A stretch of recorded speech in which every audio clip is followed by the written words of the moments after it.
S M news میں آپ سبھی کا خیر مقدم ہے۔ آئیے تفصیلات پر ایک نظر ڈالتے ہیں۔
اسلام کی تائید میں یا مسلمانوں کی تائید میں یا شریعت کی تائید میں کمی نہیں رہے۔ مختلف بہانوں کے ذریعے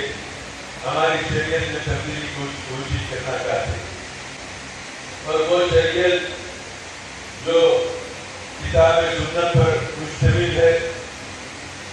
قرآن کریم ہمارا ضابط حیات ہے، اور وہ قرآن جو صدیوں پہلے جس کا نزول ہوا، وہ قرآن آج بھی ہماری رہنمائی کے لیے کافی ہے۔ بسم اللہ الرحمن الرحیم۔ دختران ملت کی عظیم دینی دانشگاہ، جہاں پر اسلام کے طالبات اور اسلام کے خواتین کو دین کے زیور سے آراستہ کیا جاتا ہے، میری مراد جامعہ مغل پورہ حیدرآباد ہے۔ اس کے زیر اہتمام آج ایک عظیم الشان طلاق ثلاثہ اور اصلاح معاشرہ پر ایک کانفرنس اردو مسکن خلوت مبارک میں منعقد کی گئی ہے۔ تقریباً لگ بھگ 3000 سے زائد خواتین و طالبات نے اس میں شرکت کی ہے، اور جن مہمانان خصوصی کو ہم نے دعوت دی ہے، الحمدللہ تمام کے تمام اس میں شرکت کی ہے اور اپنے خطابات سے اس کانفرنس کو مخاطب کیا ہے۔ اور اس کانفرنس کا مقصد کرنے کا ہمارا یہی مدعا اور یہی غرض ہے کہ خواتین میں دینی شعور کو بیدار کیا جائے۔ اگر ہم ہماری خواتین میں